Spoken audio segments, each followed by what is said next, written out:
Hello students, welcome back to my channel Bright Aspirants. My name is Jyoti Saini and in this video I am going to teach you some of the questions of the paper 1 from the unit research. तो बच्चों देखो, आपको अच्छे से पता है आपके जो एग्जाम्स हैं उनके एप्लीकेशन फॉर्म निकले हुए हैं। जिन्होंने अभी तक नहीं भरे हैं वो जल्दी से जाओ और अपने फॉर्म्स को यहाँ पर फिलअप करो। और at the end of this stage the option you have left with is only will solve more and more PYQs। बच्चे देखो, यहाँ पर आप जितने से ज़्यादा आप PYQ सॉल्व करोगे उतने ही अच्छे मार्क्स आपको यहाँ पर लेने के चांसेस बढ़ जाएंगे। क्योंकि इस टाइम पर क्या है, आप अगर आपका रिवीजन नहीं हो पा रही है देन स्किप द रिवीजन, सिर्फ PYQs लगाओ। क्योंकि PYQ के अंदर ही आपके इतने सारे कंसेप्ट आपके यहाँ पर रिवाइज हो जाएंगे कि आपको अलग से रिवीजन करने की नीड ही नहीं पड़ेगी। और आपके कंसेप्ट भी वो रिवाइज होंगे जिनके आने के चांसेस आपके क्वेश्चन पेपर के अंदर ज़्यादा से ज़्यादा बनते हैं यहाँ पर। तो चलो, अब से मैं डेली आपके लिए ये सीरीज लेकर आऊंगी जिसके अंदर हम डेली के 20-50 जितने भी क्वेश्चंस हुआ करेंगे वी विल सॉल्व टुगेदर। तो अभी रिसर्च की मैंने ये यूनिट ली है और आज हम करेंगे कुछ बेसिक क्वेश्चंस जिनकी मैंने और इस बेसिक क्वेश्चंस के लिए ऑलरेडी मैं यूट्यूब पर अपने चैनल पर इसकी वीडियो डाल चुकी हूँ। यहाँ पर उनको करके उस यूनिट को कवर करके और उन टॉपिक्स को कवर करके आपके क्वेश्चंस भी यहाँ पर सॉल्व कर सकते हो। चलो ठीक है, we'll move forward with the first question and the first question is yours. There are two set given below, match them। यहाँ पर आपके कुछ सेट्स दिए हुए हैं, उनको आपने क्या करना है, मैच करना है इसके अंदर। ओके, मैं इसके अंदर आपको बताऊंगी भी कि आपने क्वेश्चंस को किस तरीके से सॉल्व करना है और कौन सी टेक्निक्स आपने यहाँ पर यूज करनी है। तो सबसे पहला है यहाँ पर आपका fundamental research, applied research, action research, evaluative research. यहाँ पर देखो 4 टाइप। मैंने आपको यही बोला था कि एक क्वेश्चन के अंदर देखो 4 क्वेश्चंस, 4 कंसेप्ट आपके यहाँ पर पूछे गए हैं यहाँ पर। अब देखो, सबसे पहले हमें जब भी ये क्वेश्चंस आएंगे, सबसे पहले तो मेरी बात अच्छे से सुनना। इन क्वेश्चंस के अंदर आपके क्वेश्चंस को सही करने के चांसेस बच्चे बहुत ज्यादा होते हैं। मैम आप ऐसा क्यों बोल रहे हो कि चांसेस बहुत ज़्यादा होते हैं, बल्कि हमें तो लगता है ये बहुत कंफ्यूजिंग होते हैं। जी नहीं, ये कंफ्यूजिंग नहीं होते क्योंकि 4 में से 2 के आंसर तो एटलीस्ट पता होंगे ना आपको। चलो वही निकालते हैं अब हम। अब इसमें सबसे पहले क्या करोगे आप, आपने ये चीज़ देख ली, अब आप देखोगे इन चीज़ों को यहाँ पर। इसके अकॉर्डिंग एक एक चीज़ बार बार नहीं पढ़ोगे, ये पढ़ो, उनके अकॉर्डिंग देखो ये कौन सी रिसर्च है आपकी।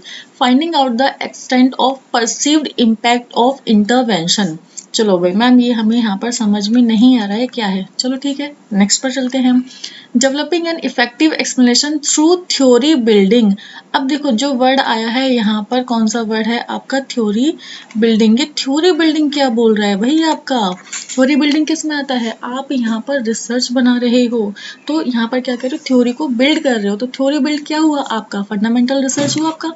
फंडामेंटल रिसर्च कौन सी है आपकी, बेसिक रिसर्च, जहाँ पर आप क्या करते हो, जीरो से कोई रिसर्च को स्टार्ट करते हो और वहां पर द एंड गोल होता है आपको थ्योरी को बिल्ड करना। साफ साफ दिखाई दे रहा है यहाँ पर, तो एक इससे मैच जाएगा सेकंड से।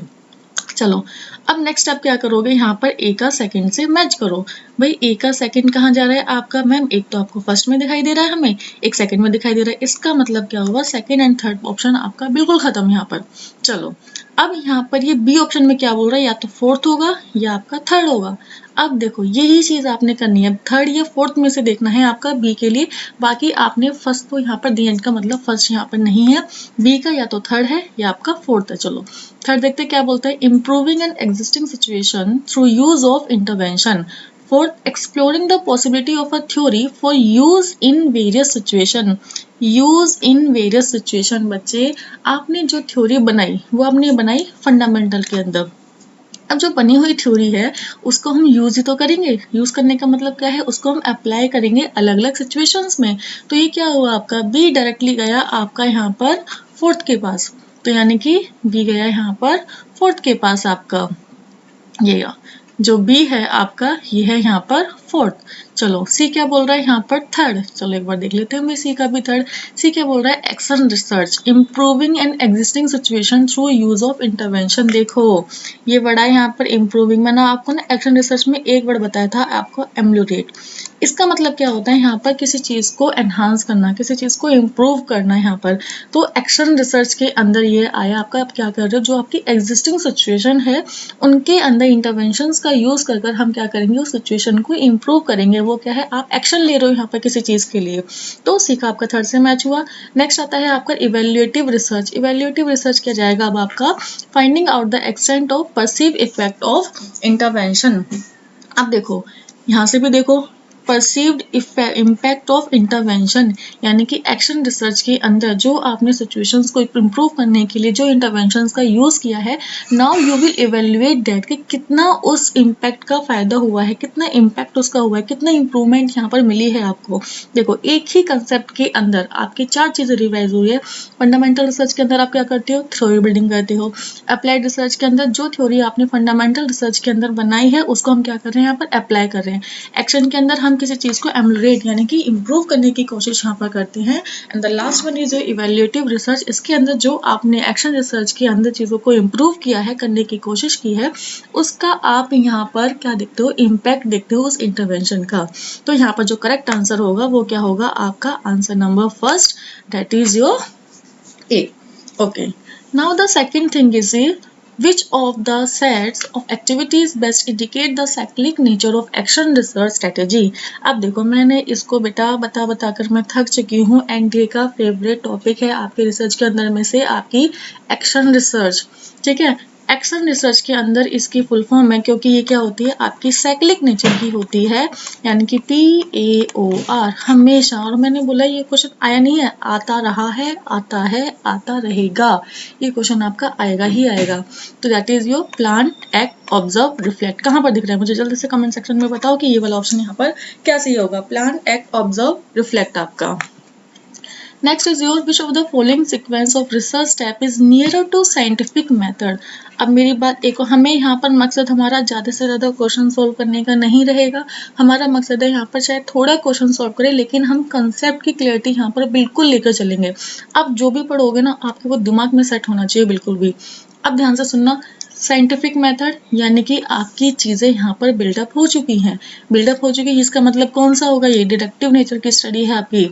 इसका मतलब क्या है, थ्योरी आपकी बिल्ड हो चुकी है, ठीक है। अब कौन सा स्टेप यहाँ पर आपको देखने को मिलेगा, अब देखो यहाँ पर, अब आपने क्या देखना है, यहाँ पर डिडक्टिव नेचर की थ्योरी का स्टेप देखना है यहाँ पर। चलो, सबसे पहले है आपका suggesting solution of the problem, reducing the consequences of the solution, perceiving the problem situation, locating the difficulty and testing situation. अब देखो बच्चे, suggested solution of a problem, सबसे पहले प्रॉब्लम आ गई आपकी। भाई प्रॉब्लम कैसे आ सकती है आपकी, ठीक है, प्रॉब्लम का सॉल्यूशन कैसे आपके पास आ सकता है आपका। फिर उसके बाद क्या कर रहे हो आप, reducing the consequences of the solution problem of the perceiving the problem situation, ठीक है, ऐसा नहीं होता है, तो ए आपका गलत है यहाँ पर। सेकंड आता है आपका perceiving the problem situation, locating the actual problem. चलो देखो, परसीविंग द प्रॉब्लम सिचुएशन, चलो सही है भाई, परसीविंग द प्रॉब्लम सिचुएशन। अब एक बात बताओ, आप प्रॉब्लम की सिचुएशन देखोगे या प्रॉब्लम को देखोगे सबसे पहले, तो इसका मतलब ये भी आपका खत्म। नेक्स्ट आएगा आपका defining problem, identifying the causes of problem, defining a problem and drawing a sample, collecting and analysis of data, analyzing results. अब देखो यहाँ पर, देखो इसका फोर्थ वाला देखो, identifying the causal factors, आपने प्रॉब्लम डिफाइन करने से पहले ही कैजुअल फैक्टर्स पर आप पहुंच गए, तो ये भी गलत। यानी कि मैम हमें लग रहा है कि सेकंड या थर्ड में से कुछ आपको लग सकता है। सेकंड में क्या करा इसने, परसीविंग द प्रॉब्लम सिचुएशन, उसने, अच्छा सॉरी एक सेकेंड रुको, प्रॉब्लम सिचुएशन को परसीव कर रहा है, ओके, जो सिचुएशन आपकी प्रॉब्लम को क्रिएट कर रही है उस सिचुएशन को वो क्या कर रहा है, परसीव कर रहा है यहाँ पर। उसके बाद उसने थोड़ा देखा, उसने बात क्या किया, उसने एक्चुअल प्रॉब्लम को लोकेट किया है। उसके बाद यहाँ पर हाइपोथेसिस बनाई। हाइपोथेसिस पता क्या है होती है, चलो मैं बता देती हूँ, एक टेंटेटिव स्टेटमेंट होती है बच्चे की, आपने काम किस तरीके से करना है। तो यानी कि जो यहाँ पर हमने एक्चुअल प्रॉब्लम को रिलेट किया था, उसकी एक हाइपोथेसिस बनाएंगे कि हम इस प्रॉब्लम को कैसे कैसे यहाँ पर सॉल्व करेंगे, ठीक है भाई। सोल्व करने का हमने तरीका देख लिया। अब उसके बाद देखेंगे कि हमने क्या किया है, deducting the consequences of suggesting solution and testing the hypothesis in action. चलो अब थर्ड देखते हैं आपका, डिफाइनिंग अ प्रॉब्लम, बिल्कुल सही है। Identifying the cause of the problem, defining a population, defining आपने कॉज देख लिया कि भाई क्यों प्रॉब्लम हो रही है। पॉपुलेशन देखोगे जहां पर आप क्या करोगे, स्टडी करोगे। उसके बाद आप क्या करोगे, पॉपुलेशन के अंदर से एक सैंपल ड्रॉ करोगे। यहाँ पर उस सैंपल में से हमने क्या किया, डेटा को कलेक्ट किया। डेटा को कलेक्ट कर कर उसको क्या किया, यहाँ पर एनालाइज किया है। यानी कि आपका जो थर्ड, सेकंड आपका सही है, लेकिन सेकंड आपका 80% तक सही है बच्चे। जो करेक्ट 100% बताता है वो बता रहे हैं आपको आपका third answer is your 100% correct. कि सबसे पहले आपने क्या किया, प्रॉब्लम को डिफाइन किया है क्या, फिर आपने बताया कि identifying the cause of the problem, भाई ये जो प्रॉब्लम हो रही है इसका एक्चुअल में कॉज क्या है, दिक्कत क्या है यहाँ पर। ठीक है, अब उस दिक्कत को सॉल्यूशन के लिए आप बढ़ोगे। आपने सोचा कि ये पॉपुलेशन है, इसके अंदर दिक्कत आ रही है, हमने चलो ठीक है, इसमें से हमने फिर हमने निकाला सैंपल कि भाई हम ये सैंपल ड्रॉ करेंगे। हमने इस सैंपल को ड्रॉ करा, अब उसके बाद हमने इसको कलेक्ट किया। कलेक्ट करने के बाद अब इसका जो रिजल्ट है उसको हम एनालाइज कर रहे हैं यहाँ पर। ठीक, चलो नेक्स्ट आता है आपका, the problem of research ethics is concern with which aspect of research activities. अब देखो रिसर्च एक्टिविटीज क्या होती हैं आपकी, रिसर्च एथिक्स क्या होती हैं आपकी। रिसर्च एक्टिविटी क्या है, जब आप कोई रिसर्च करते हो, उस रिसर्च को करते टाइम आप क्या क्या चीजें काम कर रहे हो, क्या क्या किन चीजों पर काम करो, किसकी हेल्प से काम करो, कैसे काम कर रहे हो, ये क्या है आपकी रिसर्च एक्टिविटीज है। Now research activities, while doing these research activities you are on your track, you are doing the best appropriate way, you are adopting the suitable techniques for your research। ठीक है, आप सही काम से, सही तरीके से काम कर रहे हो, सही चीजों को यूज करके काम कर रहे हो, किसी गलत मुद्दे से काम नहीं कर रहे आप। तो ये क्या है आपके रिसर्च एथिक्स है यहाँ पर। So the problem of research activities is concern with what expect. अब जो आप रिसर्च एक्टिविटीज कर रहे हो उसके अंदर आपकी जो रिसर्च एथिक्स की प्रॉब्लम सबसे ज्यादा कहाँ पर अराइज होगी। फर्स्ट है आपका following the prescribe format of a thesis, कि आप जो आपने थीसिस का जो फॉर्मेट है उसको फॉलो कर रहे हो या नहीं कर रहे। आप डेटा एनालाइज कर रहे हो क्वालिटेटिव क्वांटिटेटिव से, देखो दोनों से करो आप, कोई दिक्कत नहीं है। तो ये तो आपका हो ही नहीं सकता।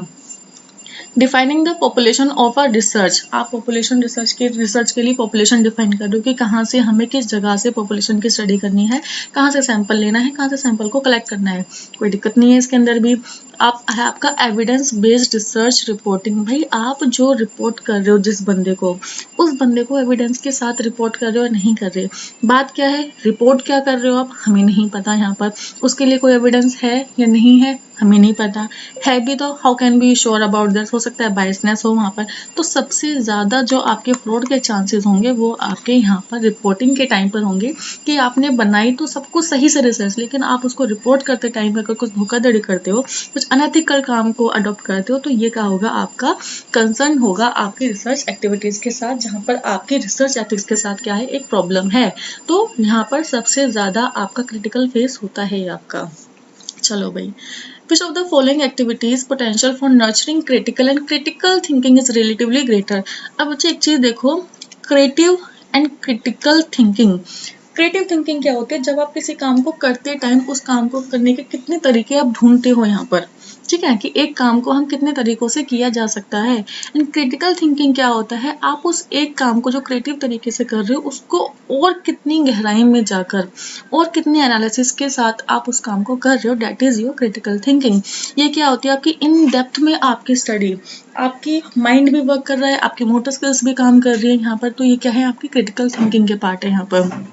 तो इसमें से सबसे ज़्यादा ये कहाँ पर होंगे आपके, तो सबसे पहला है आपका प्रिपेयरिंग रिसर्च समरी, कि आप क्या कर रहे हो यहाँ पर रिसर्च समरी को प्रिपेयर कर रहे हो। आपके यहाँ पर क्रिएटिव थिंकिंग हम मान सकते हैं, लेकिन क्रिटिकल थिंकिंग यहाँ पर काम नहीं करेगी आपकी। Presenting a seminar paper creative thinking है, क्रिटिकल नहीं है आपकी।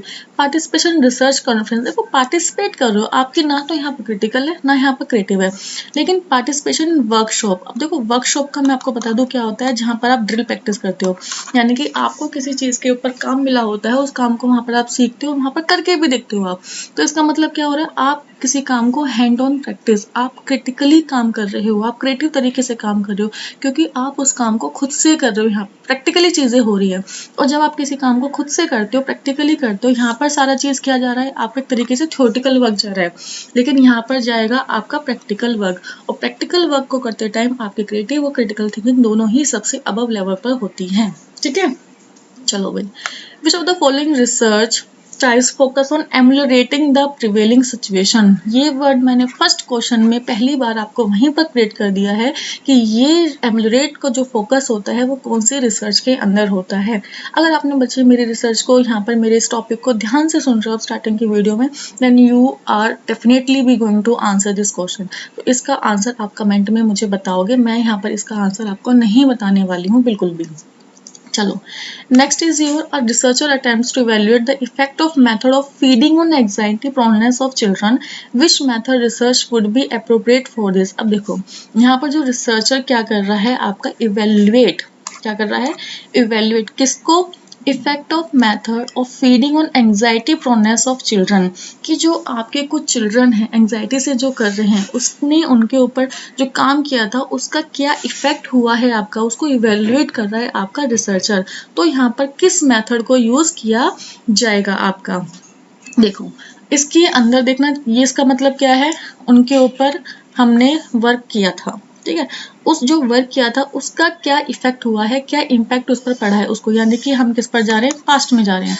पास्ट में हमने जो चीज़ की थी उसको प्रेजेंट में हम क्या कर रहे हैं, इवेल्युएट कर रहे हैं यहाँ पर। तो ये चीज़ बच्चे आपकी होती है एक्सपोज्ड फैक्टों के अंदर, यानी कि आपके जो इवेंट आपके ऑलरेडी हो चुके हैं उसके ऊपर आप जब स्टडी करते हो तो वो आपके आते हैं एक्सपोज्ड फैक्टो मेथड के अंदर। केस स्टडी के अंदर मैं आपको बता दूं बच्चे, इसके अंदर आप चीज़ों की क्या करते हो, इन डेप्थ स्टडी करते हो, बिल्कुल गहराई में जाकर वहाँ पर स्टडी करते हो। एक्सपेरिमेंटल मेथड के अंदर आप यहाँ पर चीज़ों के ऊपर एक्सपेरिमेंट करते हो, कॉज एंड इफेक्ट निकालते हो आप यहाँ पर। सर्वे के अंदर आपको सर्वे मेथड तो अच्छे से पता है, जब जगह जगह पर जाते हो उनके सर्वे करते हो, that is your survey method, basically simple है। तो एक्सपोज फैक्टर के देखो बहुत बच्चे क्वेश्चंस आते हैं यहाँ पर, इसके अंदर आपको ध्यान रखना। अच्छा देखो, एक्सपोज फैक्टर जो आपकी चीज़ पास्ट में आपने करी थी, अब क्या इसके अंदर आप चेंजेस कर सकते हो, नहीं, इसके अंदर यानी कि मैनिपुलेशन आपकी यहाँ पर नहीं हो सकती है। तो अगर मैनिपुलेशन नहीं होती है तो मुझे बताओ कमेंट में कि ये आपका डिडक्टिव नेचर है या आपका इंडक्टिव नेचर की स्टडी है आपका, जल्दी से कमेंट करो और मुझे अंदर बताओ ये, ठीक है। ये मैंने आपको बिल्कुल डिटेल में ये चीज़ें बताई हैं कि भाई अगर आप किसी चीज़ के अंदर आप मैनिपुलेशन कर सकते हो तो वो कौन सी आपकी रिसर्च है, मैनिपुलेशन नहीं कर सकते हो तो कौन सी रिसर्च है आपकी। Next is your, in which of the following arrangements a wider spectrum of ideas and issues may be made possible। ये देखो यहाँ पर फिर से वही चीज़ आई है, आपका wider spectrum of ideas यानी कि आपकी creativity और issues made be possible। सबसे ज़्यादा creativity, सबसे ज़्यादा ideas आप कहाँ निकाल कर आओगे, आपको इसमें बताने की जरूरत नहीं। यहाँ पर क्या है आपका वर्कशॉप मोड, यानी कि वर्कशॉप मोड के अंदर आप बहुत सारी चीज़ों को, बहुत सारे आइडियाज़ को निकाल कर यहाँ पर लेकर आ सकते हो।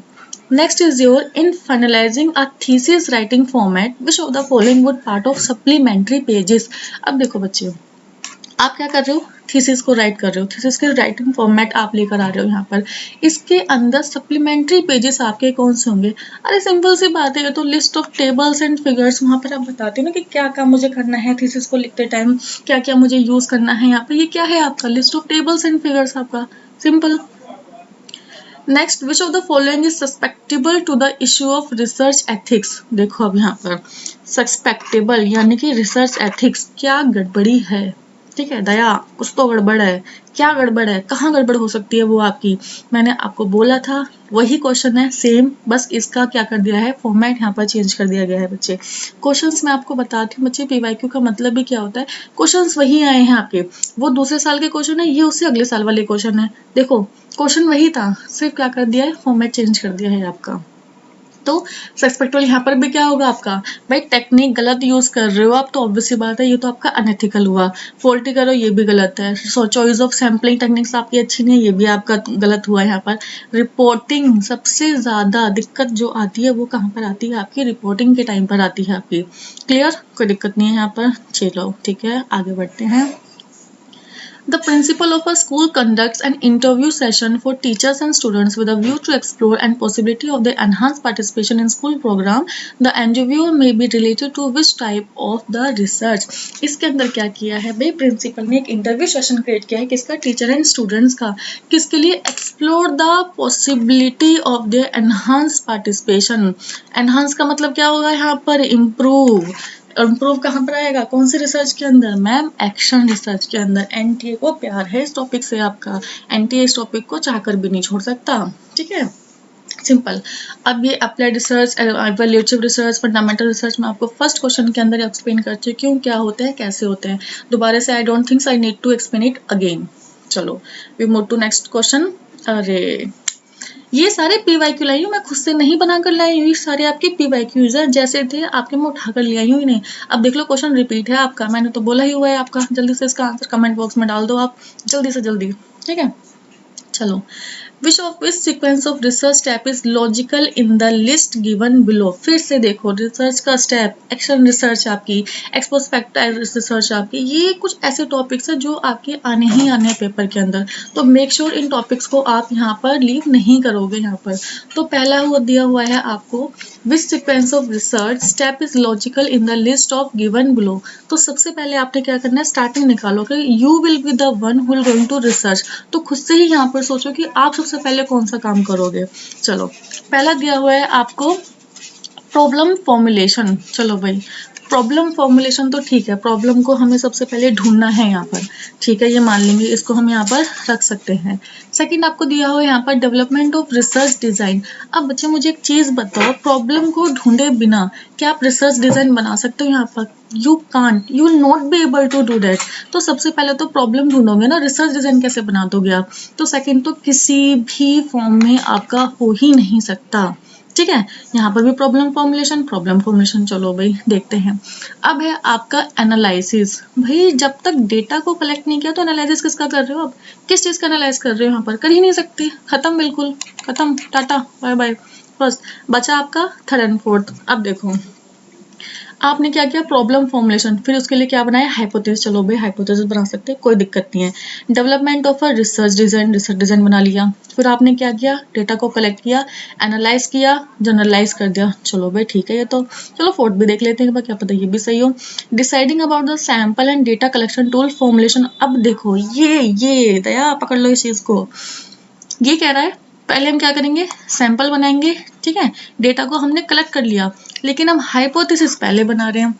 ये तो वही वाली बात हो गई भाई, पहले हमने खाना खा लिया उसके बाद सोच देंगे चलो यार क्या बनाना था खाने में वैसे आज, है ना, ऐसा थोड़ी होता है भाई। पहले तो हाइपोथेसिस बनाओगे ना, काम करना कैसे है, क्या काम करना है, किस तरीके से करना है आपने, तभी तो उसके बाद के अकॉर्डिंग उस प्लान को फॉलो करोगे ना। आपने तो पहले काम कर लिया उसके बाद आप सोच रहे हो, ऐसा थोड़ी होगा। तो बिल्कुल गलत है भैया, बिल्कुल गलत है।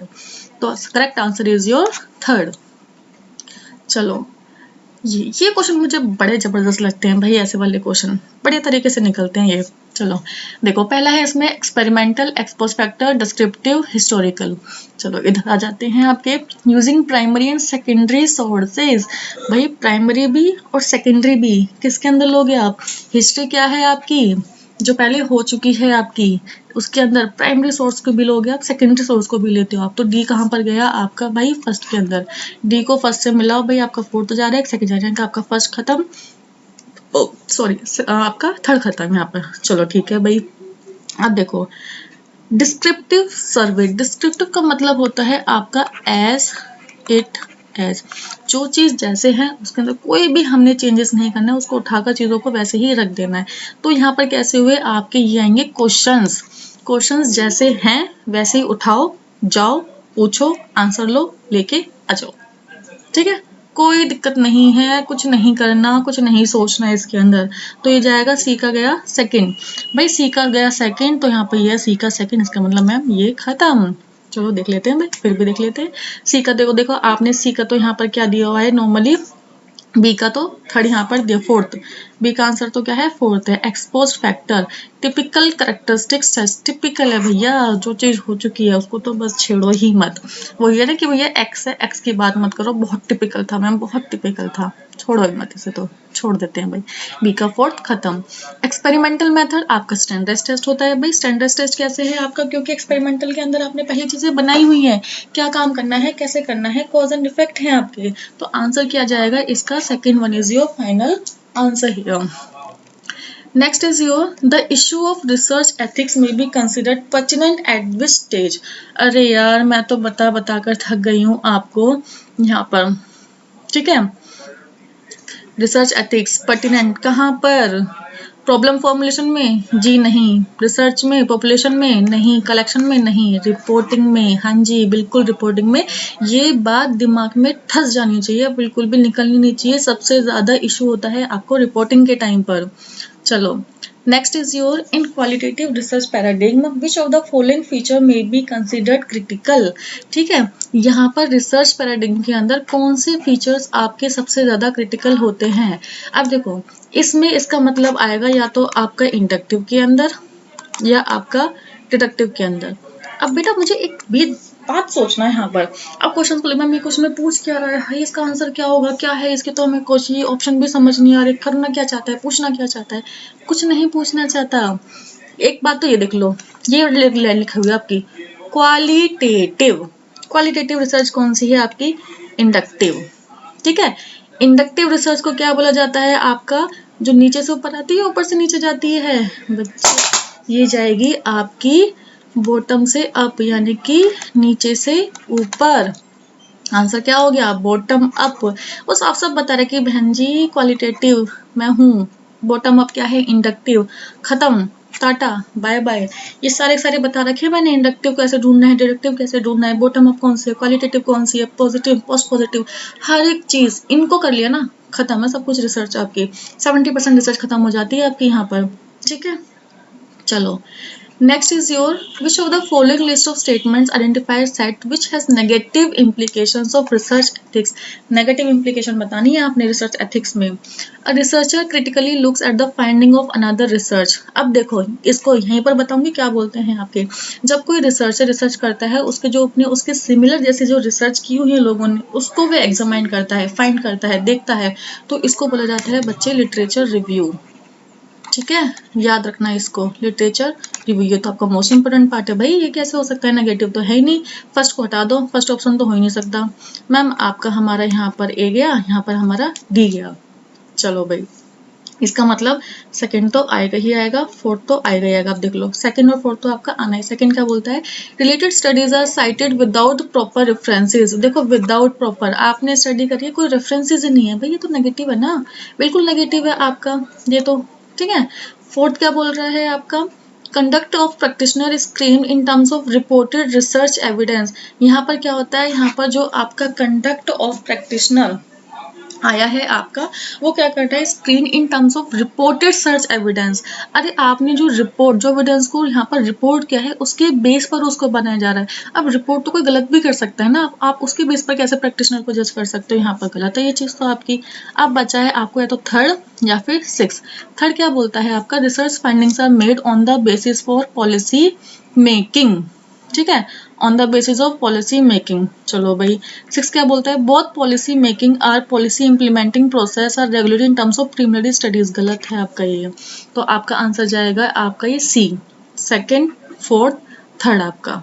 ठीक है, चलो नेक्स्ट क्वेश्चन है आपका, in research on the effect of child rearing practices on stress proneness of children in completing school project, the hypothesis formulating is that child rearing practices do influence stress proneness at the data analysis stage of null hypothesis is advanced to find the tenability of research hypothesis on the basis of the evidence available. The null hypothesis rejected at 0.0 level of significance. What decision may be? पूरी नाम कहानी में एक चीज ध्यान रखो, null hypothesis क्या हो गई आपकी? रिजेक्ट हो गई। भाई जब नल हाइपोथेसिस को रिजेक्ट किया जाता है तो ऑल्टरनेटिव हाइपोथेसिस को क्या कर लेते हैं हम? एक्सेप्ट। तो the research hypothesis will be accepted. खत्म। यहाँ पर ये कौन कहता है? इतना पढ़ा, इतना नहीं, मैंने देखा नहीं, मैंने सिर्फ चीजें चीजें देखी। यहाँ पर रिजेक्टेड वर्ड है भाई, नल हाइपोथेसिस आपका रिजेक्ट है तो ऑल्टरनेटिव हाइपोथेसिस आपका एक्सेप्ट है। यहाँ पर खत्म। देखना ही क्या है यहाँ पर, इतना simple. Next is your midday meal intervention. Which research method will be most appropriate for this study? Mid day meal आपकी हो चुकी है, हो चुकी वाली चीजों के लिए x post facto method. Which of the following is an initial mandatory requirement for pursuing? Initial, भाई जब आप कोई रिसर्च करोगे, सबसे इनिशियल मैंडेटरी रिक्वायरमेंट क्या होगी? आपका पहला स्टेप। और पहला स्टेप क्या होता है आपका? रिसर्च डिजाइन बनाना? नहीं। डेटा एनालाइज करना? नहीं। डेटा कलेक्ट करोगे तभी तो एनालाइज करोगे। आप हाइपोथेसिस पहले बनाओगे भाई, सबसे पहले तो क्वेश्चंस बनाएंगे हम। पहले रिसर्च के क्वेश्चन बनाएंगे, फिर हाइपोथेसिस बनाएंगे, फिर डिजाइन बनाएंगे, फिर डेटा कलेक्ट करेंगे, फिर डेटा कलेक्ट करने के बाद एनालाइज करेंगे, फिर जनरलाइज करेंगे उसे। समझ में आई? तो ये थे आपके द 20 क्वेश्चंस। अब बच्चे ये मत देखना कि सिर्फ 20 क्वेश्चन हुए, ये देखना 20 क्वेश्चन के अंदर आपके कंसेप्ट कितने रिवाइज हुए, कंसेप्ट कितने क्लियर हुए, क्वेश्चंस कैसे सॉल्व करने हैं, कैसे आपके फॉर्मूले बेस्ड क्वेश्चन सॉल्व करने हैं, कैसे आपके टिपिकल क्वेश्चंस को सॉल्व करना है। क्वेश्चंस पढ़ना जरूरी है कि पूछ क्या रहा है वो उसके अंदर। टिपिकल क्वेश्चन भी कराए हैं, इजी क्वेश्चंस भी कराए हैं आपके। इसी तरीके से आपने अपने क्वेश्चंस को यहाँ पर सॉल्व करना है। Hope this is very much clear to you, and if you found my video helpful, then don't forget to like, subscribe and share my channel Bright Aspirants. We'll meet tomorrow again with next 20 questions of research units. एक और चीज, अगर आपको लगता है कि किसी topic पर या किसी टॉपिक या फिर किसी पर्टिकुलर क्वेश्चंस को लेकर या किसी भी चीज के ऊपर आप चाहते हो कि मैं वीडियो बनाऊं यहाँ पर, then text me, I will make the video on that topic. ठीक है, तो हर एक चीज को बच्चे कमेंट में बता भी दिया करो, क्या चीज चाहिए, क्या चीज अच्छी नहीं लग रही है, क्या चीज अच्छी लग रही है। ठीक है, because your feedback mean a lot to me. Okay, चलो ठीक है, it's enough for today, will meet in next video. तब तक के लिए टाटा, बाय बाय, सत श्री अकाल।